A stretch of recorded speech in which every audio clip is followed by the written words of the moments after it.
Bon matin. C'est tellement bon d'être ici avec vous. Je ne sais pas pourquoi les émotions montent déjà tout de suite là.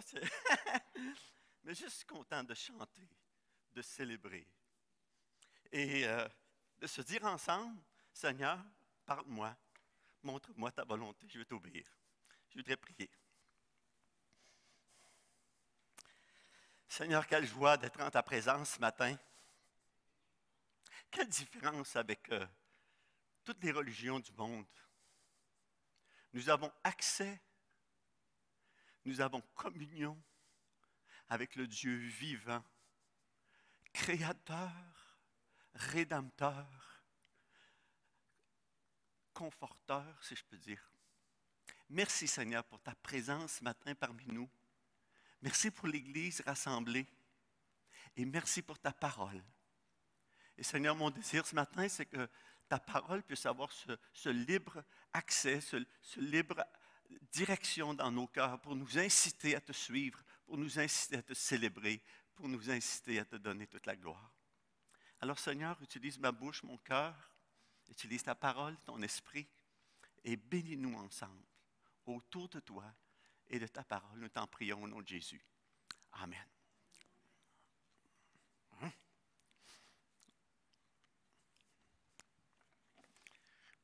C'est plus facile à boire quand il y a moins d'eau. Vous savez que bientôt, nous aurons les 32e Jeux olympiques, Tokyo 2020, en 2021. À la fin juillet, début août, là, 23 juillet au 8 août. Alors, après les séries de la Coupe Stanley, c'est déjà fini. Hein? On va maintenant se tourner.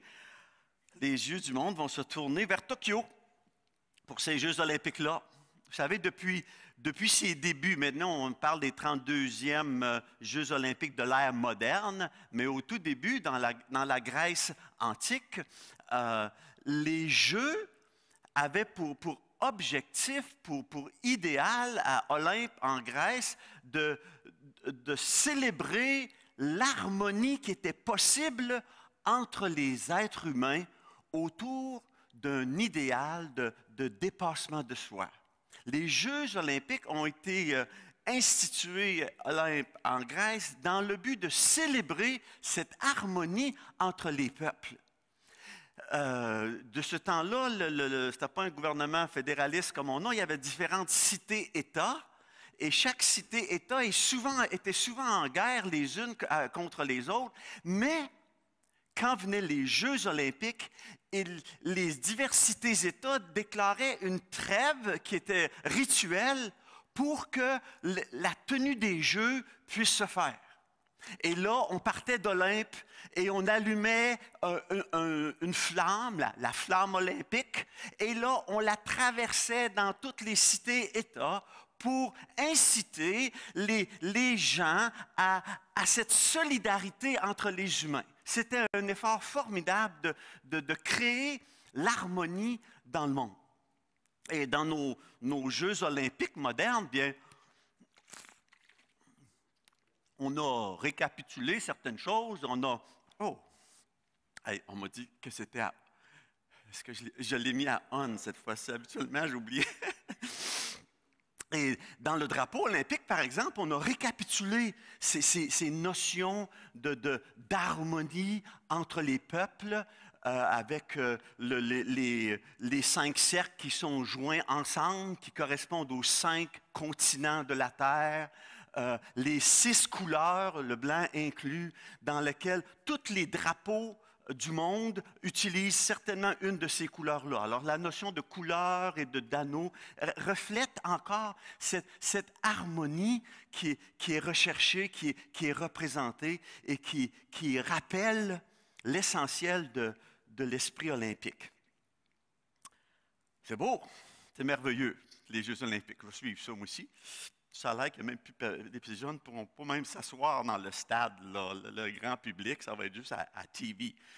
Mais cette recherche de l'harmonie, quand je regarde les Jeux olympiques ou ailleurs, est de plus en plus difficile à se démontrer sur le terrain. Vous entendez peut-être qu'il y a des pays qui boycottent les Jeux olympiques. On ne va pas là, nous autres, parce que, je sais pas moi, la Chine est là. Puis si la Chine est là, bien nous autres, on ne sera pas là. Fait qu'on on débarque de ça. Il y a d'autres personnes qui ne pourront pas marcher sous leur drapeau national.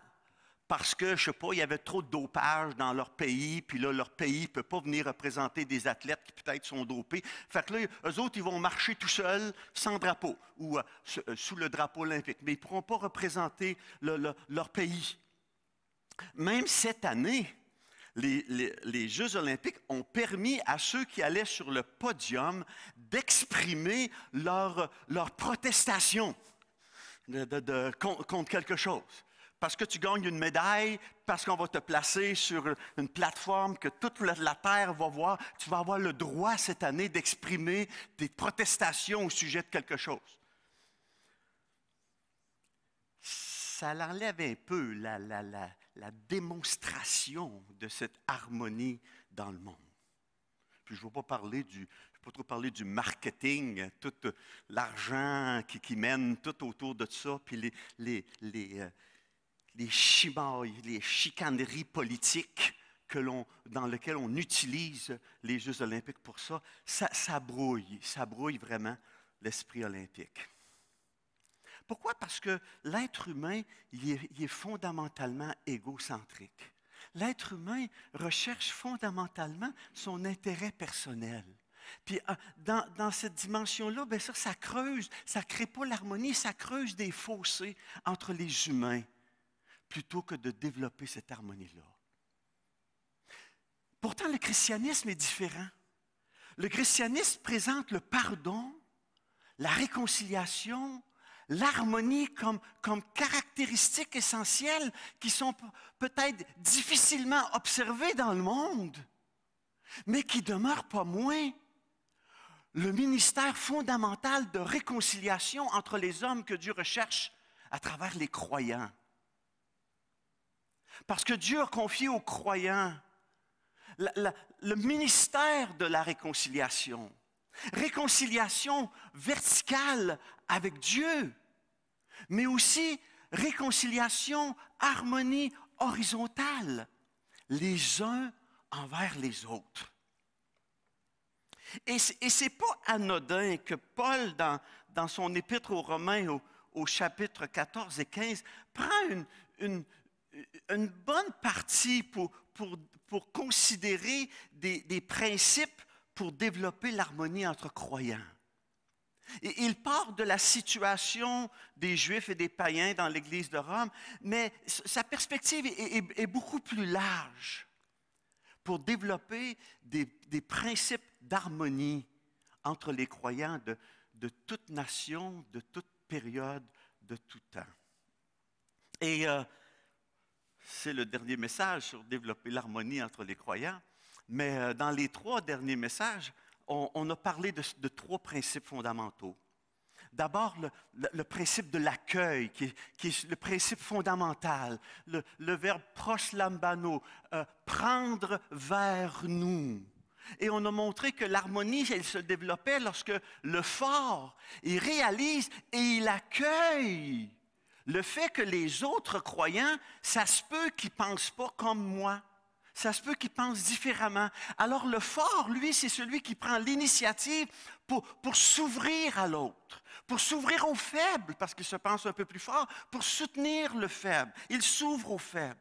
Il veut l'attirer à lui. Il veut l'inclure dans ses conversations, dans sa marche, dans ses sentiments, plutôt que de regarder ses opinions différentes puis de le juger, le pousser, l'écraser, s'embarquer par-dessus. L'accueil. Un deuxième principe qu'on a vu, c'était la notion de la conviction. L'harmonie, elle se développe lorsque le fort, il y a de fermes convictions bibliques. Des convictions bibliques sur lui-même d'abord. Qui est-il face à son frère qui pense faible dans la foi? Des fortes convictions envers son frère dans la foi. Hey, il est un serviteur bien-aimé de son maître. Puis, qui suis-je, moi, pour l'écraser? Et des fermes convictions envers Dieu d'abord aussi, parce que chacun de nous rendra compte à Dieu pour lui-même. Puis Dieu va prendre soin de mon frère, puis Dieu va prendre soin de moi, puis moi, je vais réagir dans la bonne manière, de sorte que je vais pouvoir rendre compte à Dieu. Et troisièmement, le dernier message du mois dernier, le principe de l'édification. L'harmonie, elle se développe lorsque le fort, il manifeste de la considération pour ce qu'éprouve l'autre. Pas juste pour qu'est-ce qu'il croit ou croit pas, mais comment il se sent. Et le fort, il est sensible, il montre de la considération pour ce qu'éprouve l'autre personne. Et ayant de la considération pour ce qu'il éprouve, ben, il recherche à la fois la paix et à la fois l'édification mutuelle, même si pour cela, ça devrait lui coûter un petit peu de sa liberté personnelle. Le fort, il sait écouter l'autre et il veut construire avec lui. Ce matin, nous allons voir plutôt la fin de l'argumentation. Paul va terminer son argumentation en présentant, pourquoi est-ce qu'on fait ça? Quel est l'objectif de ces principes-là? Et il va nous expliquer, j'espère, dans les Écritures, que c'est en goûtant à l'harmonie entre les croyants qu'en réalité, nous célébrons Dieu. C'est quand on développe cette unité entre les croyants qu'on donne gloire à Dieu, qu'on glorifie Dieu. Alors, dans Romains au chapitre 15, les versets 7 à 13, Paul va conclure la section en rappelant sa première recommandation. Accueillez-vous donc, il dit. Il avait commencé par ça dans chapitre 14, verset 1. Accueillez-vous donc les uns les autres comme Christ vous a accueillis pour la gloire de Dieu. Alors il dit, accueillez-vous, recevez-vous. Et quelle est ma motivation pour ça? Comme Christ vous a accueillis. J'ai besoin de développer cette harmonie parce que, savez-vous quoi? Le Christ, c'est ce qu'il a fait à mon égard. Il m'a accueilli, il est venu me chercher, il est venu me sauver. Ça, c'est la motivation. Mais non seulement accueillez-vous les uns les autres comme Christ vous a accueillis, mais accueillez-vous les uns les autres pour la gloire de Dieu. Parce que l'objectif maintenant, c'est pas juste qu'on se sente bien les uns entre les autres, qu'on ait le bonheur de régler nos petits conflits personnels, mais l'harmonie entre les chrétiens, ça a pour objectif de glorifier Dieu. C'est bien plus large que ma relation avec ma sœur ou mon frère ou ma relation d'enlever les conflits dans l'Église locale. C'est plus large.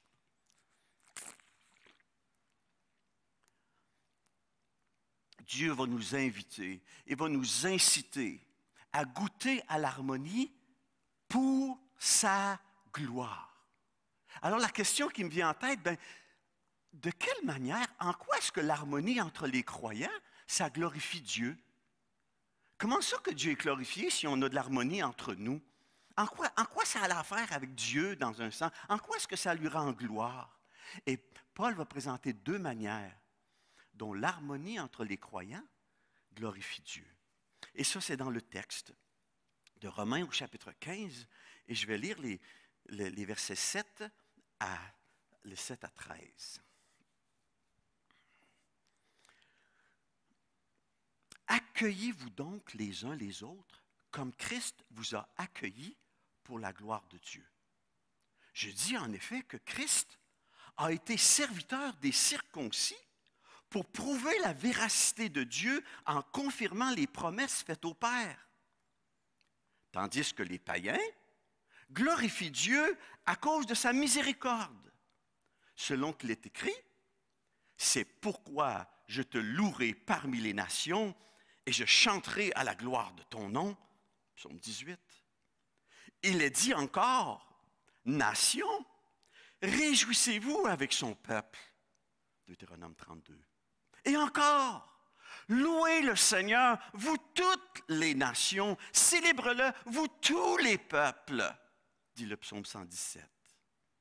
Ésaïe dit aussi, il il sortira d'Isaïe un rejeton qui se lèvera pour régner sur les nations. Les nations espéreront en lui.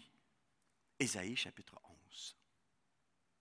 Que le Dieu de l'espérance vous remplisse de toute joie et de toute paix dans la foi, pour que vous abondiez en espérance par la puissance du Saint-Esprit. En quoi est-ce que l'harmonie entre les croyants glorifie-t-elle Dieu? De deux manières. Premièrement, l'harmonie entre les croyants, elle manifeste l'œuvre infiniment variée de Dieu. Elle manifeste le plan de Dieu. Le plan de Dieu dans l'histoire, selon Éphésiens chapitre 1, verset 10, c'est de réunir toutes choses en Christ. Réunir, unifier, harmoniser toutes choses en Christ. Les choses d'en haut comme les choses d'en bas. Tout réunir ça dans l'harmonie avec Christ comme cœur, comme centre. L'harmonie entre croyants juifs et païens, pour ce qui est de l'Épître aux Romains, bien, ça reflète cette unité-là. Et Paul de mentionner, dans le plan de Dieu, Dieu est demeuré fidèle et continue de demeurer fidèle envers les Juifs, envers les circoncis, envers Israël. Parce que, d'une part, ce que Dieu a promis à Abraham, ce que Dieu a promis à Moïse, ce que Dieu a promis à David, ben, il a continué de confirmer ces promesses-là qu'il avait faites au Père. Il a continué de confirmer ces promesses-là en envoyant Jésus. Et il a envoyé Jésus comme rédempteur, comme celui qui allait racheter pour pouvoir réunir toute personne. Alors Dieu a envoyé son Christ, le Messie. L'évangéliste Luc nous dit dans le chapitre 1, verset 77, pour donner à son peuple la connaissance du salut par le pardon des péchés. Et il va rappeler cette notion-là de divers peuples. Je vais juste lire Luc 1, verset 68 à 70. Il dit, « Béni soit le Seigneur, le Dieu d'Israël, de ce qu'il a visité et racheté son peuple, et nous a suscité un puissant sauveur dans la maison de David, son serviteur, comme il l'avait annoncé par la bouche de ses saints prophètes des temps anciens. Un sauveur qui nous délivre. » Pour donner à son peuple, Dieu a le pardon des péchés, la connaissance du salut. Dieu continue d'être fidèle à sa parole envers les Juifs, envers Israël. Son plan pour la nation d'Israël se continue encore aujourd'hui. Romain va nous dire plus tard, Dieu, il ne se repent pas de ses dons et de son appel. Ce qu'il a promis pour Israël, il y a encore des promesses qui demeurent pour lui. Alors, Dieu envoie son Fils Jésus, premièrement pour demeurer fidèle envers sa parole, pour accomplir ses promesses, mais aussi, dans le bon plan de Dieu, Dieu a envoyé son Fils et a manifesté ainsi sa miséricorde envers les païens. D'une part, il est fidèle envers l'Israël, et d'autre part, dans son plan, il est miséricordieux envers les païens. Et pour être sûr qu'on le croit bien, Paul va citer 4 citations de l'Ancien Testament pour montrer que dans le plan de Dieu, Juifs et païens pouvaient être harmonieusement placés ensemble pour le célébrer. Dieu a envoyé son Fils Jésus. Et dans le verset 9, il dit, pour que les païens glorifient Dieu à cause de sa miséricorde, selon qu'il est écrit, « C'est pourquoi je te louerai parmi les nations. » Dieu a désiré inclure les païens dans son plan de réunir toutes choses en Christ. Et il avait promis à Abraham, « Toutes les nations de la terre seront bénies en toi. » Et alors David va dire, « C'est pourquoi moi, un Juif, un jour, et je voudrais le faire, je vais être capable de te louer où? Parmi les nations, parmi les non-Juifs. Et même, de l'autre côté, au verset 10, il est dit encore, nation, maintenant réjouissez-vous avec son peuple. Vous, païens, réjouissez-vous avec Israël. En réalité, Paul il va citer un peu plus loin, un peu avant, dans Romains 9, 10, 11, lorsqu'il parle de la relation entre le christianisme et l'Église et le peuple juif. Il va mentionner une prophétie d'Osée qui dit « J'appellerai mon peuple celui qui n'était pas mon peuple. » Dieu, dans son plan à Osée, il a dit « Un jour, là, je vais appeler mon peuple, ceux qui m'appartiennent, des gens qui n'étaient pas mon peuple, des gens qui n'étaient pas Israël. Et plus que ça, ces païens-là, ils vont être appelés fils du Dieu vivant. » Ça, c'est vous et c'est moi. Quelle miséricorde Dieu a eue dans l'Ancien Testament en regardant en avant son plan d'harmonie entre les nations. La générosité divine, elle s'est étendue jusqu'à nous. Et nous, païens, nous avons goûté cette miséricorde de Dieu.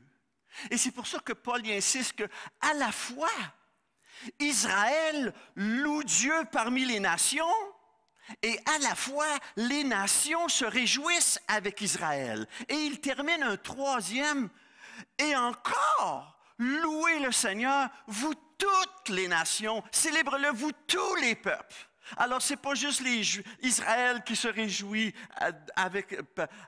parmi les nations, c'est les païens qui se réjouissent avec Israël, de sorte que tous les peuples célèbrent Dieu. C'est dans le plan de Dieu, cette harmonie entre les peuples. J'aimerais lire un peu plus loin. Paul l'explique un peu différemment dans Éphésiens au chapitre 2. Je vais lire à partir du verset 13. Il dit, « Mais maintenant en Jésus-Christ, vous qui étiez jadis éloignés. » C'est qui ça qui était jadis éloigné? Les païens, les non-juifs. « Vous qui étiez jadis éloignés, vous avez été rapprochés par le sang de Christ.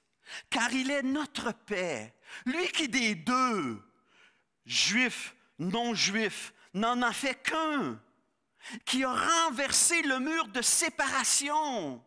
Il voulait faire l'unité, l'harmonie, l'inimitié, ayant anéanti par sa chair la loi des ordonnances dans ses prescriptions, afin de créer en lui-même, en Jésus-Christ, avec les deux, juifs, non-juifs, un seul homme nouveau, l'Église, établissant la paix et réconcilier l'un et l'autre, juifs, non-juifs, en un seul corps, avec Dieu par la croix, en détruisant par elle l'inimitié.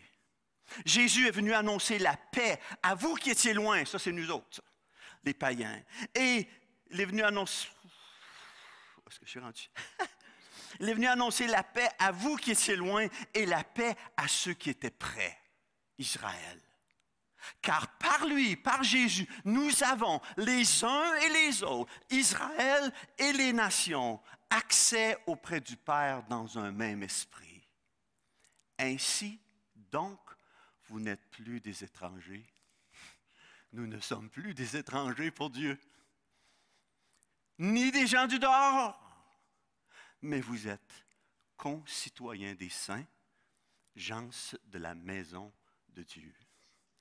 Dieu a enlevé toute barrière pour unir juifs et non-juifs, circoncis et incirconcis dans un seul peuple qui célèbre Dieu dans l'harmonie. Dans Romains chapitre 9, 10, 11, la section sur Israël, Paul il dit aux païens, il dit à nous autres, faites attention. Comment vous considérez le fait que Dieu a permis que certaines personnes d'Israël tombent, puis qu'ils ne bénéficient pas du salut à cause de leur incrédulité? Il dit, manifeste pas de l'orgueil envers eux. Rappelle-toi plutôt que c'est la racine qui te porte. Rappelle-toi plutôt, païen, vous et moi, que c'est Israël, c'est le peuple, c'est l'olivier de Dieu, c'est lui qui te tient. Et s'il y a des branches qui ont tombé à cause de leur incrédulité, regarde la sévérité de Dieu. Fais attention pas trop de vanter trop fort, parce que Dieu pourrait aussi te débarquer. Rappelle-toi que c'est Israël qui te tient. Rappelle-toi que c'est Israël qui est ta racine. L'Église, malgré ce qu'on entend quelquefois, je ne suis pas de cet avis-là. L'Église n'annule pas Israël.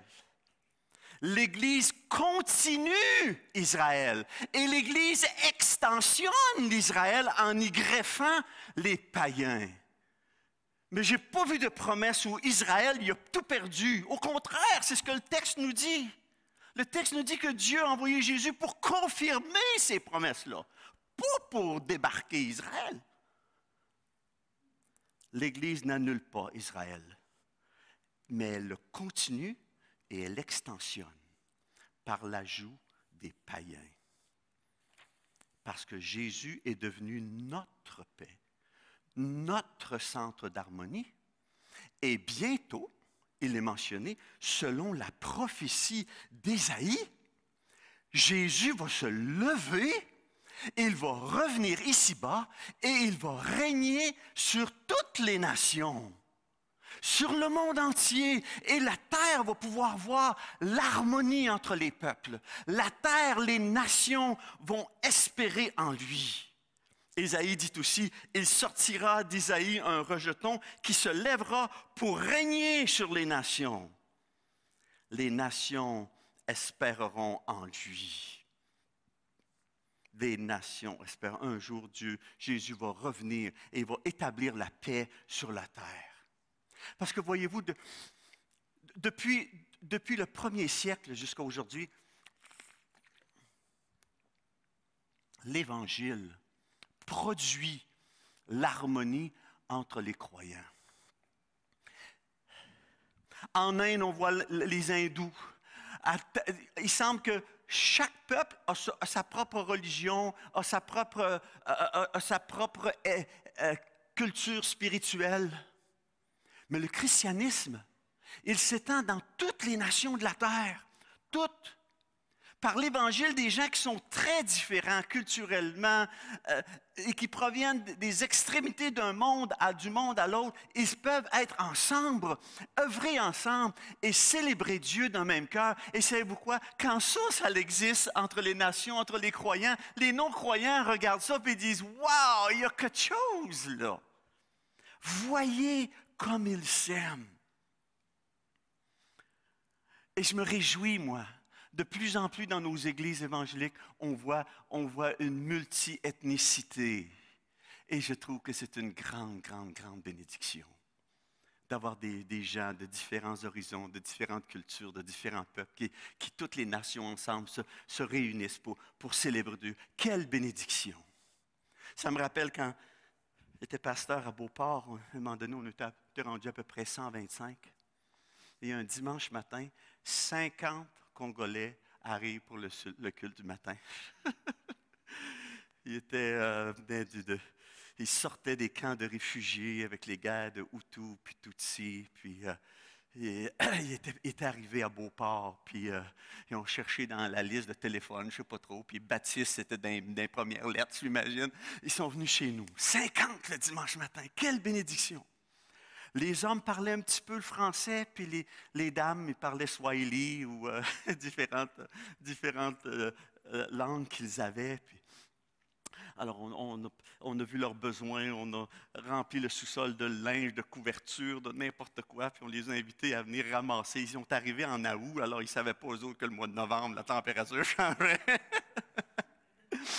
Mais on les a aidés matériellement d'abord, faire par comment on fait partir une cuisinière électrique, parce que c'était pas ça. Puis si je mets pas à off la cuisinière, ben l'huile que je fais chauffer sur le poêle qui chauffe, c'est de m'en donner le feu va prendre. Alors j'ai été à quelques reprises à des alarmes de pompiers parce que l'huile avait chauffé un peu trop. Il avait oublié, pas ça, il ne savait pas. Il avait besoin d'aide, simplement. Et, mais avec le temps, ces gens-là venaient à l'église et on a pris quelques hommes qui pouvaient entendre le français des prédications, puis le traduire en swahili pour les dames, pour les dames, les hommes ou certains hommes, ils ne parlaient pas non plus français. Et là, alors on avait un petit groupe en arrière qui faisait de la traduction simultanée, puis on se réjouissait de ça. Mais à un moment donné, il y a des gens de ce groupe-là, de ces hommes qui viennent me voir, puis qui disent nous, on aimerait avoir notre culte séparé de vous autres, parce qu'on aurait bien plus de liberté à chanter nos chansons de chez nous, puis à participer à l'Évangile. Mais on serait je pourrais être le pasteur de... Il faut dire que les Blancs, les Nord-Américains qui vont en Afrique, quand ils arrivent, ils ne servent pas trop longtemps dans l'Église. Ils sont tout de suite pasteurs. Fait que nos Congolais qui viennent ici puis ils commencent à s'organiser dans une église, c'est tout de suite, je veux être pasteur. Ce n'est pas une question de me faire élire ou de. En tout cas, l'ecclésiologie, c'est un peu différent. Mais on s'est attaché et on a dit non. Non, parce que ce n'est pas ça l'Évangile. C'est pas ça l'Évangile. Vous avez quitté un pays où il y avait de la division, où il y avait de manque d'harmonie. Et même entre vous, quand vous venez ici, là, moi, je ne sais pas la différence entre un Hutu ou un Tutsi, mais eux autres, ils le savent. Et il y avait... C'était pas tout fini, cette histoire-là, rendue au Québec. Et on a dit non, non, non. Célébrer, louer le Seigneur, toutes les nations, d'une seule bouche, d'un seul cœur. J'aimerais qu'on puisse louer le Seigneur ensemble. On en a perdu la moitié. Mais l'autre moitié est demeurée. Quelques années après, on avait un diacre qui venait de cette communauté-là, puis il sert encore le Seigneur dans la région de Québec. Mais louer d'un seul cœur. Intégrer les nations ensemble, que c'est beau, que c'est beau. J'ai eu le privilège d'aller enseigner à Shefferville, à Kawawachikamak, chez les Naskapi. Et je m'occupais d'une quelques familles chrétiennes ensemble. Et j'étais édifié de leur sensibilité à l'Esprit de Dieu chez les Autochtones. Sensible à l'impact que Chimando, le Dieu créateur, fait dans leur cœur. Ça m'étonnait. Ça m'étonnait. Je disais, nous, les Blancs, là, si ce n'est pas matériel, si ce n'est pas systématique, si ce n'est pas scientifique, on ne peut pas toucher puis voir, ça n'existe pas. Et pour eux autres, toute la vie était sous le regard de ce Chimando, chrétien ou pas, là, dans un sens. Là.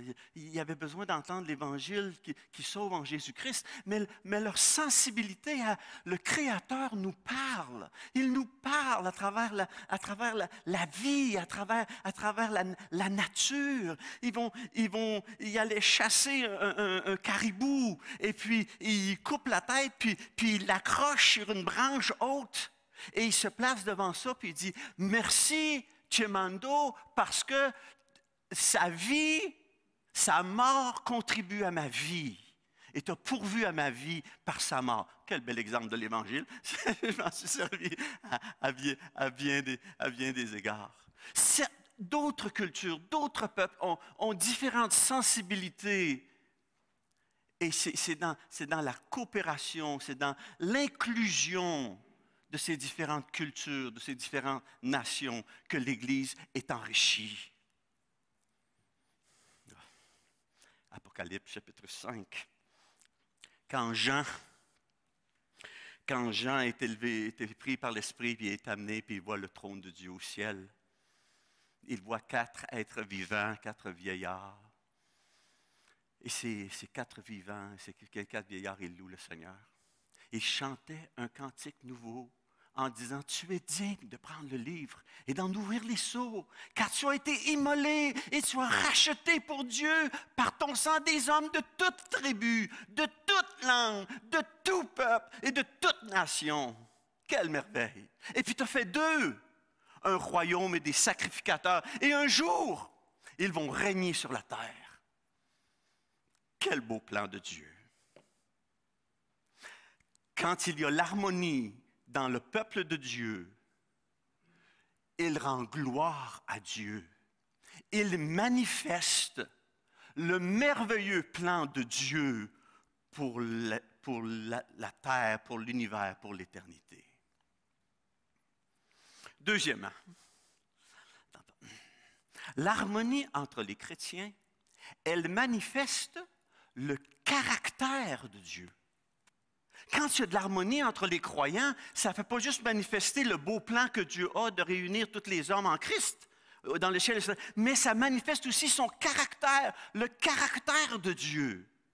L'harmonie entre les croyants reflète ce caractère de Dieu, alors que quand il y a la discorde parmi les croyants, ça l'envoie un message au monde et ça distord la vue des gens de Dieu. La vision de Dieu est crochue, est tordue.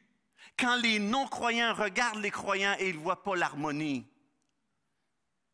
Paul va dire au tout début de son épître aux Romains, chapitre 2, verset 24, lorsqu'il va parler aux Juifs, il va leur dire, « Le nom de Dieu est à cause de vous blasphémé parmi les nations. » Parce que vous, Juifs, vous n'agissez pas selon le plan de Dieu, vous n'avez pas l'harmonie, l'unité que Dieu recherche. Le monde vous regarde et qu'est-ce qu'ils font? Ils blasphèment Dieu à cause de votre manque d'obéissance, de marche avec Dieu. Quand l'Église locale, quand les croyants ne manifestent pas l'harmonie, elle donne l'opportunité au monde de blasphémer contre Dieu. Pourtant, il y a une harmonie et une communion parfaite qui existe entre les personnes de la Trinité. Quand Jésus est venu ici, il était en parfaite communion avec le Père. Il disait, « Moi et le Père, nous sommes un. » Et il disait, « Moi, je suis venu, non pour faire ma volonté, mais pour faire la volonté de mon Père. » Et dans l'Église, le croyant, lui, Jésus a fait la promesse que le Fils, le Père, le Fils et l'Esprit allaient faire leur demeure dans le croyant. Jésus a dit, « Nous viendrons à lui et nous ferons notre demeure chez lui. » Alors, celui qui demeure dans l'amour demeure en Dieu parce que Dieu aussi demeure en lui.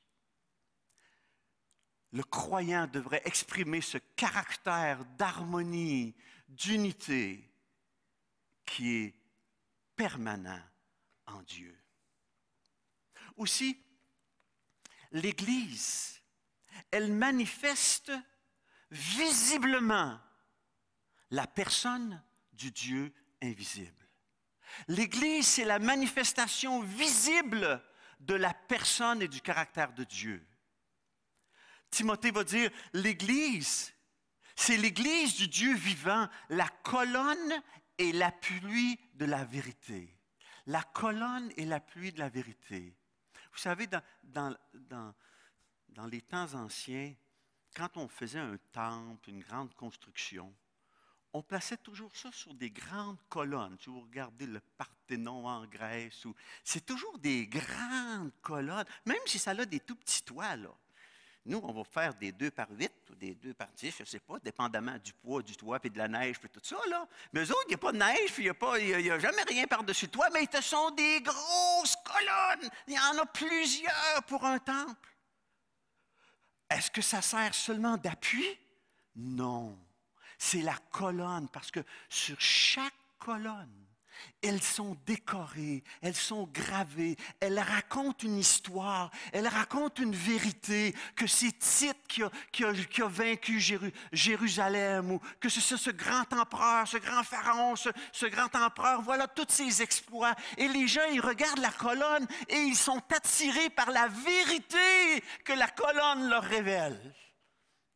Et Dieu dit, Paul dit aux croyants d'ici, vous êtes la colonne, l'appui de la vérité. Non seulement la vérité s'appuie sur notre témoignage, mais les gens sont à regarder vos colonnes, les églises, et ils sont en train de lire votre message, sont en train de lire votre Dieu.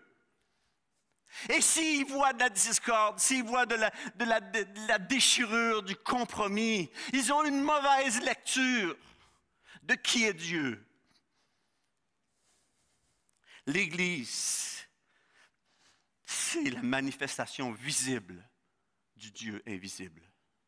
Et notre comportement, nos interrelations doivent montrer la beauté, l'attrait de la vérité. Le monde regarde l'Église. Le monde regarde attentivement l'Église. Et savez-vous quoi? Il s'attend à la perfection.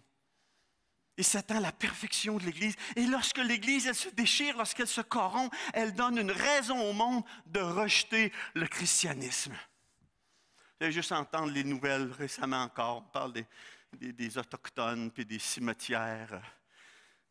Je suis sûr qu'il y avait des centaines de personnes qui ont servi ces gens-là, croyant rendre gloire à Dieu.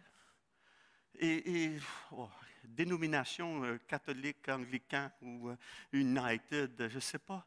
Mais beaucoup de ces gens-là ont servi pour plaire à Dieu en prenant soin des gens, mais ils n'ont pas été parfaits, voyez-vous. Et qu'est-ce que le monde fait lorsqu'il voit ça? Est-ce qu'ils sont en rogne contre la personne ou les quelques personnes qui ont fait ça? Non. On jette le christianisme avec ça. Regarde qu'est-ce que les chrétiens, ça fait. Ce n'est pas mieux que les autres. On blasphème Dieu. On laisse le monde blasphémer Dieu, je devrais dire, lorsque nous ne marchons pas dans l'harmonie.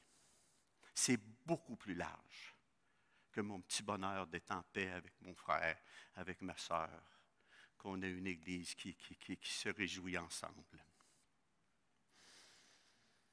Est-ce que nous manifestons Dieu et sa vérité à travers l'harmonie dans nos relations? Est-ce que je manifeste l'harmonie en présence des diversités ethniques, culturelles qui se développent de plus en plus parmi nous parce que le monde est devenu un grand village? Est-ce que je manifeste encore la vérité de Dieu à travers l'harmonie en présence de diversités sociales qui sont basées sur l'éducation ou sur le milieu de travail? C'est un chapeau blanc ou un chapeau bleu? Ou est-ce que tu as un 4e diplôme universitaire ou une 4e année forte? Comme disait ma mère. Ça avait compté bien mieux que bien du monde. Elle avait sa 4e année forte. Mais est-ce que je fais des distinctions à travers l'éducation que tu as reçue? En présence de diversité générationnelle. La jeunesse, c'est les aînés. Les aînés, sont-ils ouverts à la jeunesse, à les accueillir, à entendre leurs défis, leurs motivations? Est-ce que les jeunes ont le respect pour les personnes qui sont plus âgées? Est-ce qu'on a de l'accueil pour les familles qui ont beaucoup d'enfants ou qui ont de la difficulté à tout gérer ça? Est-ce qu'on intervient? Est-ce qu'on est inclusif? Ou est-ce qu'on est exclusif? Moi, je suis là. Toi, tu es là. Que Dieu te bénisse. Moi, je vais faire mes affaires. Dieu nous appelle à manifester l'accueil de l'autre. Il nous appelle à la sensibilité les uns pour les autres et à l'harmonie à travers nos relations. Alors, quel est l'appel de Dieu pour nous ce matin? Dieu nous appelle à l'harmonie. Pourquoi? Parce que c'est un commandement d'abord. Accueillez-vous, ce n'est pas optionnel. Accueillez-vous les uns les autres comme Christ vous a accueillis pour la gloire de Dieu. Ce n'est pas juste un souhait, ce n'est pas juste un vœu pieux. C'est un commandement qui nécessite notre engagement personnel. Accueillez-vous, continuez de vous accueillir les uns les autres. C'est un commandement d'abord. Et c'est à cela que Dieu nous appelle. C'est à ça que Dieu nous appelle parce que c'est aussi là où Dieu envoie sa bénédiction. Là où il y a l'harmonie dans l'Église, Dieu envoie sa bénédiction. Vous connaissez le psaume 133? Oh, qu'il est doux, qu'il est agréable pour des frères de demeurer ensemble. La NIV, la New International Version en anglais, elle ajoute quelque chose qui est dans le texte original aussi, in unity. Elle ajoute, oh, qu'il est doux, qu'il est agréable pour des frères de demeurer ensemble dans l'unité. Pas juste d'être ensemble puis de dire on est 72 aujourd'hui, on est 360, c'est merveilleux, mais être ensemble dans l'unité. Et là, il donne deux images. Il dit c'est comme l'huile précieuse qui est répandue sur la tête, descend sur la barbe d'Aaron, qui descend sur le bord de ses vêtements. Le sacrificateur est le représentant de Dieu parmi son peuple. Et quand il y a l'harmonie, c'est comme la présence de Dieu qui se manifeste dans tout le corps du sacrificateur, qui descend de sa tête, de sa barbe, de ses vêtements, et qui entre dans notre communauté, qui nous bénit par sa présence. Et il dit, c'est aussi comme la rosée de l'Hermon qui descend sur les montagnes de Sion. Comme la rosée qui descend elle aussi, puis qui bénit la terre, qui fait en sorte que la terre produise, puis que les gens aient la joie, que la terre produise ses fruits. C'est comme l'huile qui envoie la présence de Dieu parmi son peuple. C'est comme la rosée qui envoie la bénédiction parmi son peuple. Et il termine, car c'est là. C'est à cet endroit-là, quand il y a cette unité-là, c'est là que l'Éternel envoie la bénédiction, qu'il envoie la vie et qu'il l'envoie pour l'éternité. Or, c'est un commandement, l'appel à l'harmonie. C'est aussi là où Dieu envoie sa bénédiction. Et c'est un cercle grandissant. L'harmonie, elle débute avec moi et avec toi, autour de chacun de nous comme étant des artisans de paix dans notre milieu familial, dans l'Église locale, dans d'autres communautés chrétiennes. Ça se manifeste proche, localement. Paul, présentement, quand il écrit Romains, il est en route pour aller à Jérusalem. Il a entendu que les croyants juifs de Jérusalem, il y avait une famine, puis ils mouraient de faim, puis ils avaient besoin d'aide.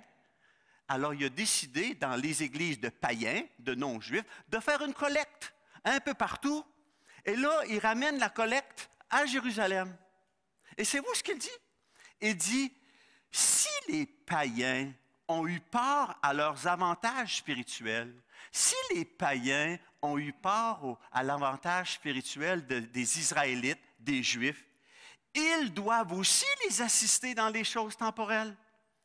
Si les païens ont bénéficié des bénédictions à Israël, c'est bien du moins que maintenant, les païens essayent aussi de bénir Israël par des moyens pratiques, matériels. Ça commence proche, ça commence à découvrir comment est-ce que je peux être un artisan de paix autour de moi. Et ça va aller jusqu'à bientôt, très bientôt, nous allons voir le roi. Quel beau chant. Bientôt, très bientôt, nous irons voir le roi. Bientôt, très bientôt, Jésus va venir. Et lui, il va continuer ça. Il va établir la paix mondiale, durable. Et la Bible dit, les nations de la terre espéreront en lui. Et entre mon nombril à moi et le monde où que Dieu va venir se lever puis régner sur les nations. Entre-temps, les nations, ils doivent trouver des moyens de trouver la paix et l'harmonie. Et oui, notre monde se sert de grands événements comme les Olympiques, comme les grands rassemblements de l'ONU, comme l'Union européenne, comme le G7, comme le G21. Mais on attend toujours que Jésus se lève, le texte dit, qu'il se lève pour régner sur les nations. Et à ce moment-là, on va peut-être chanter une toune un petit peu différente de Raymond Lévesque. Quand les hommes vivront d'amour, il n'y aura plus de misère. Les soldats seront troubadours. Et nous serons avec le Seigneur, mon frère. Je ne sais pas si Raymond Lévesque aurait dit ça de cette manière-là. Mais ça s'en vient. Un jour, on va être avec le Seigneur et un jour, les hommes vivront d'amour. Un jour, les soldats vont être troubadours pour célébrer d'une seule voix, d'un seul cœur, notre Sauveur, notre Créateur. Alors, à chacun de nous ce matin, le besoin de nous évaluer, d'évaluer notre participation, notre influence, notre responsabilité à promouvoir l'harmonie autour de nous, entre les croyants de l'Église et dans l'Église at large. Puissions-nous alors, Paul termine avec cette prière, puissions-nous, par la puissance de l'Esprit, goûter à cette réelle harmonie qui sert Dieu et qui le glorifie, tout en anticipant le jour où toutes les nations de la terre vont espérer en lui, vont se confier en Dieu. Et c'est ma prière ce matin aussi, que le Dieu de l'espérance nous donne de rechercher et de vivre l'harmonie et l'unité à travers notre service, à travers notre célébration du Dieu vivant. Que le Dieu de l'espérance nous remplisse de toute joie, de toute paix et de toute espérance dans la foi, par la puissance de son esprit, en attendant son retour bientôt. Ô Seigneur, merci parce que si tu nous appelles à nous accueillir les uns les autres, c'est parce que toi, tu l'as déjà fait, comme tu nous as accueillis en Christ. À grands coups, pour mon Sauveur bien-aimé, qui a dû quitter sa gloire, revêtir l'humanité, souffrir à ma place, substituer sa vie à la mienne. Merci Seigneur Jésus pour ton engagement à créer l'harmonie, à détruire l'inimitié, les murs de séparation. Donne-nous en retour, Seigneur, de rechercher ta gloire, en recherchant et en manifestant cette harmonie, cette unité tellement chère pour toi, présentement et pour l'éternité. Pour notre bien, pour ta gloire, Seigneur Dieu. Amen.